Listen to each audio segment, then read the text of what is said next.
Okay, right. Update po tayo sa mga taga-showbiz na for today guys at kasali na rin po yung iba pang politiko. Ito na naman tayo guys.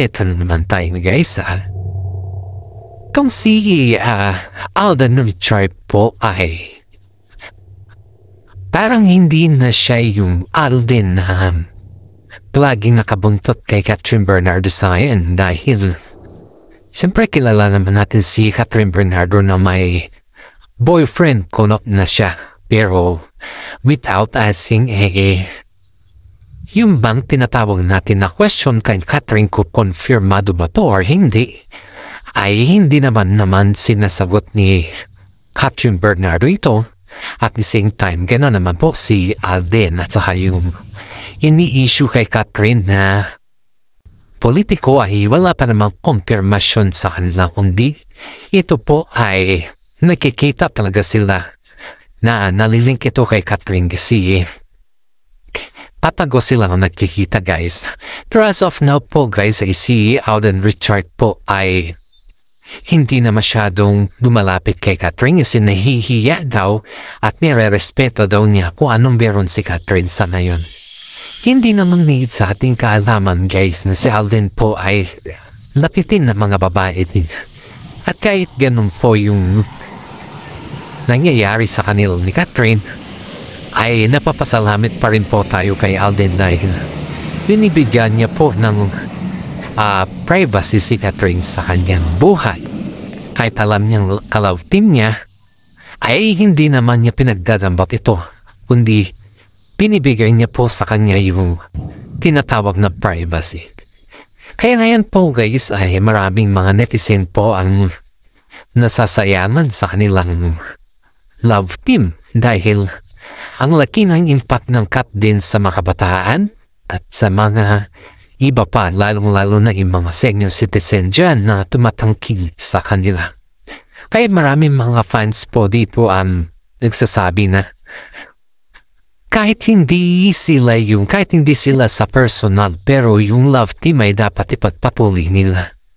Pero yan po guys, hindi natin alam ang ating sasagot dyan dahil wala pa namang konfirmasyon ang management ni Catherine Bernardo sa mga ganyan na bagay. Pero si Mami Min po guys ay hinahangaan niya talaga si Alden Richard at hinahanap pa rin niya kasi mas pabor si Mami Min kay Alden Richard. Kahit tanungin niyo po sa mga kasama nila sa bahay or sa mga kasama nila sa showbiz ay halos si Alden po yung hinahanap ni Mami Min. Kumbaga guys ay nakikitaan talaga si Mami Min dito na hinahanap talaga niya si Alden kahit o kanino man pagdating sa mga labasan ni Catherine na hindi siya nagpapaalam ay halos si Alden po yung hinahanap niya kasi mas namimiss niya si Alden sa ganitong lagay. Okay guys, dapo na naman tayo sa mga ibang issues. Patungkol ulit ito kay Alden Richard na kung saan po ay nasa airport po siya at may kumbaga guys is may gaganapin na awarding dun sa pupuntahan niya sa Vietnam po. Ngayon po guys makikita po natin dito kung gaano sila kamahal si Alden Richard sa kanyang mga fans at yung paano siya winelcome dun sa mismo airport guys. Kaya ito po yung video at panoorin po natin sana magustuhan ninyo kasi si Alden Richard po dito guys ay hindi naman po siya yung in-expect na over-exciting ba yung bang more expectation siya. Hindi po ganun yung in-expect ni Alden Richard kasi ang alam niya lang kasi guys is yung dadaan niya sila sa airport pero na-shock po siya dito kasi ang dami niyang mga fans na naghihintay na pala sa airport. Aba, sobrang nabigla talaga si Alden Richard dito guys. Ito po yung video, panoorin po natin.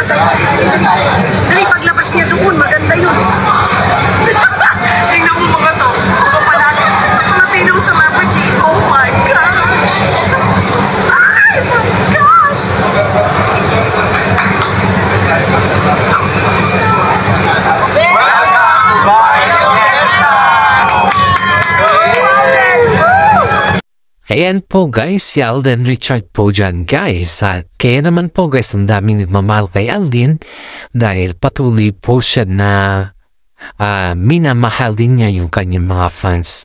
Marami din dito guys ang nagsasabi na overprotective po si Alden sa kanyang mga fans, which is totoo naman yung mga sinasabi nila guys na overprotective po si Alden sa lahat ng kanyang mga fans guys. Tara naman tayo guys, at ako naman po tayo sa video po ni Alden Richard kung saan po ay pinapakita po niya dito kung gaano siya kagaling. I mean ang dami niya to na endorsement guys, kaya panoorin po natin tong video niya dahil sikat na siya talaga guys. Sobrang sikat na si Alden. Mas lalo pa po siyang sumikat sa ngayon. Panoorin po natin yung video ni Alden Richard dito guys na kung saan po ay may bago po siyang in-endorse at ito po yung video guys.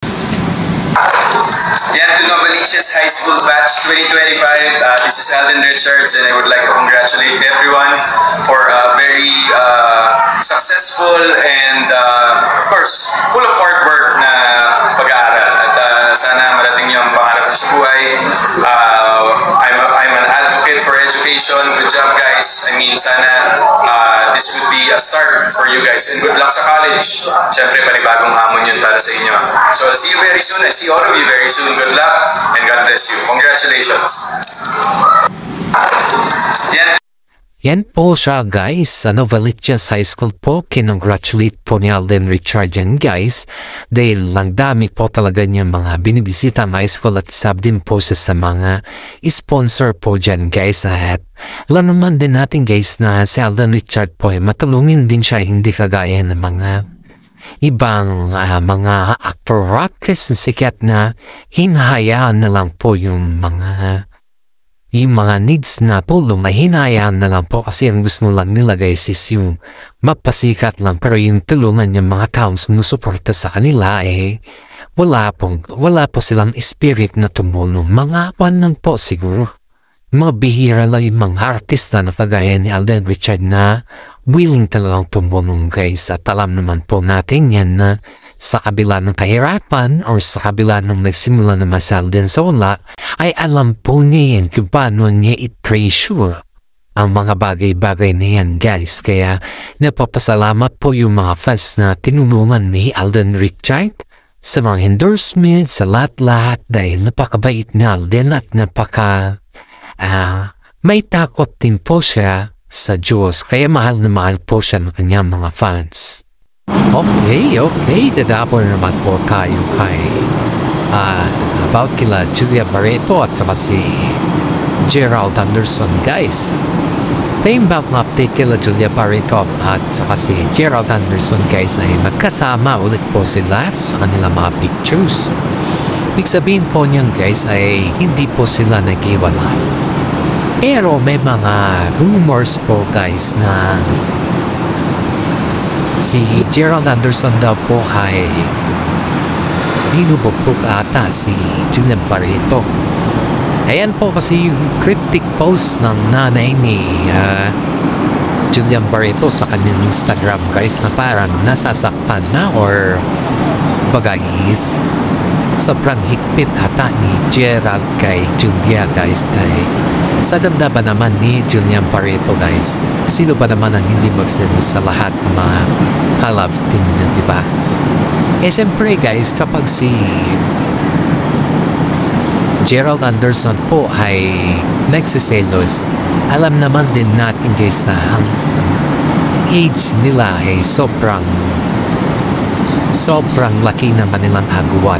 Pero hindi naman siguro sa laki ng agwat yung intindihin natin dito guys, kundi yung maturity ng isa't isa sa kanila. Pero ayon dito sa ating legit na sources na kaibigan po nila ay parang nakakaroon ng malabuan na sa kanilang relasyon.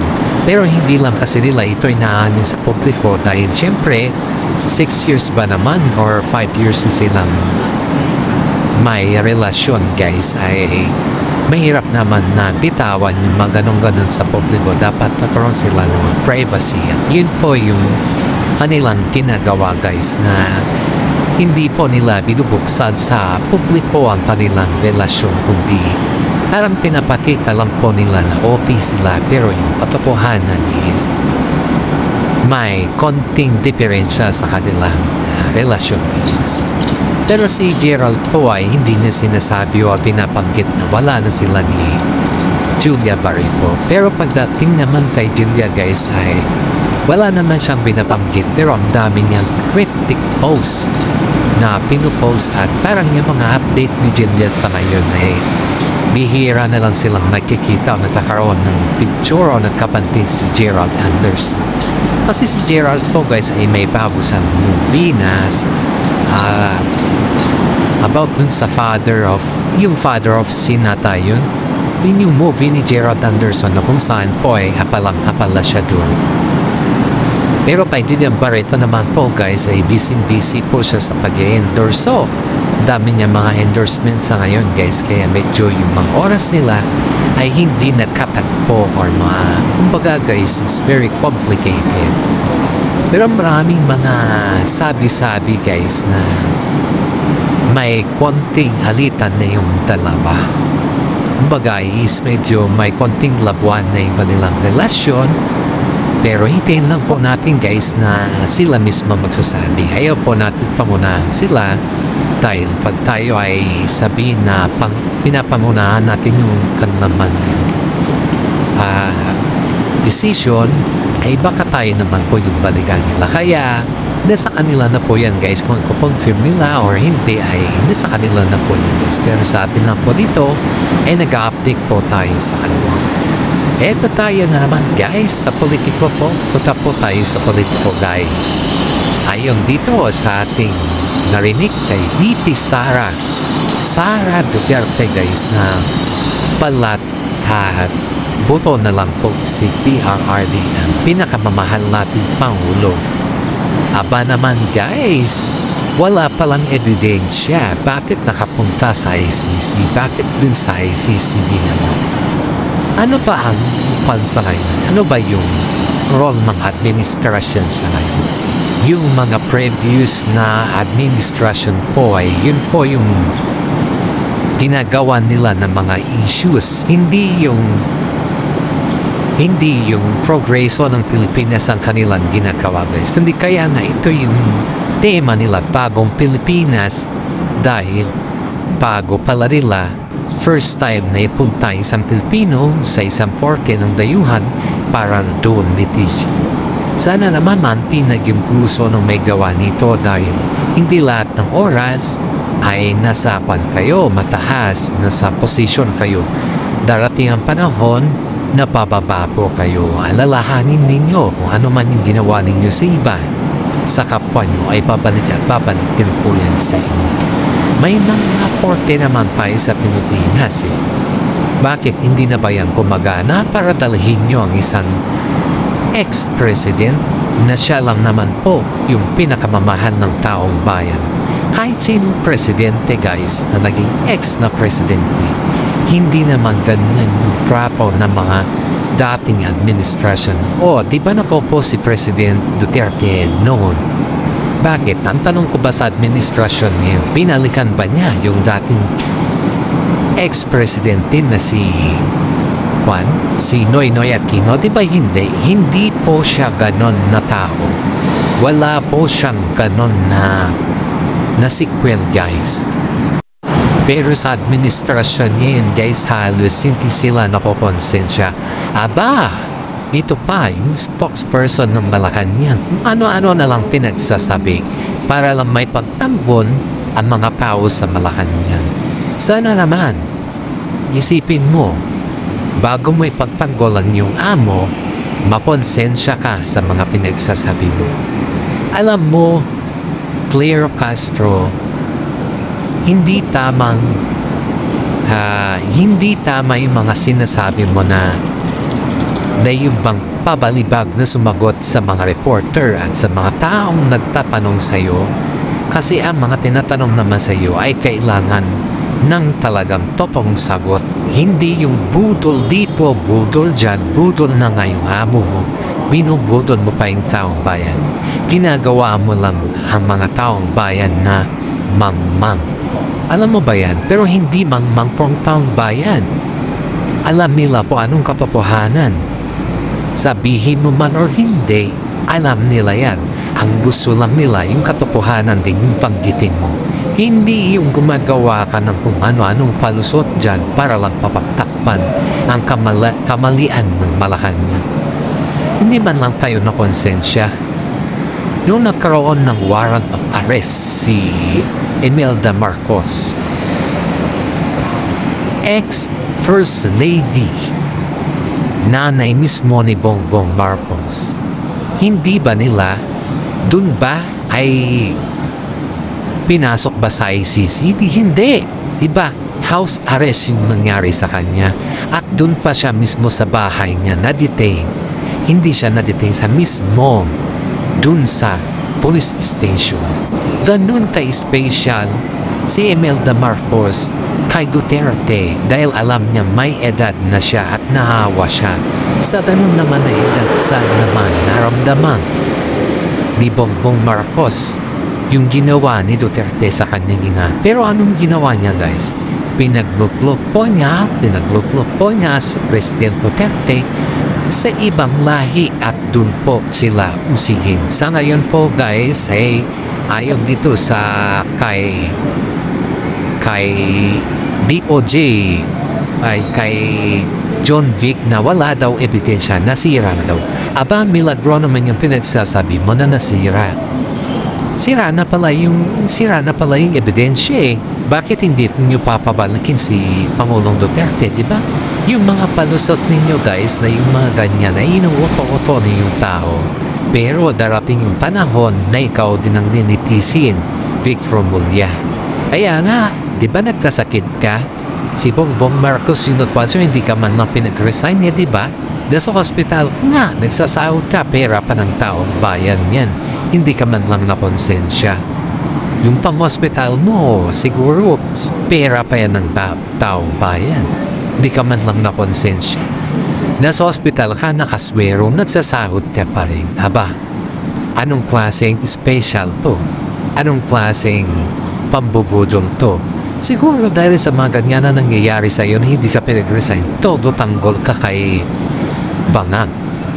Siyempre naman, hamon mo yan eh. Tingnan natin kung hanggang saan po kayo tutungotong pinaggagawa ninyo. There is always a rainbow after the rain. Alam niyo yan. Sana naman, sa panahon ninyo ngayon, tignan lang natin kung saan ang hanggan. Maraming mga netizen po ang gustong pababain na si BBM, pero itong si BBM, walang utang na loob at ayaw niyang bumaba. Kasi once na bumaba yan, guys, hindi niya na kayang linisin ang kanyang pangalan at dadiretso na yan sa kulungan. Alam nila yan. Tingnan ninyo. Pagkatapos ang lahat, makikita ninyo kung saan pupulitin itong administrasyon sa katigasan ng kanilang bodo. Alam na natin yan, guys, kung saan sila pupulutin. Kaya hanggang dito na lang po yung ating updates. Maraming salamat at God bless po sa ating lahat. Sana naman po ay pakilike and share naman po yung ating update for today. Maraming salamat. God bless po.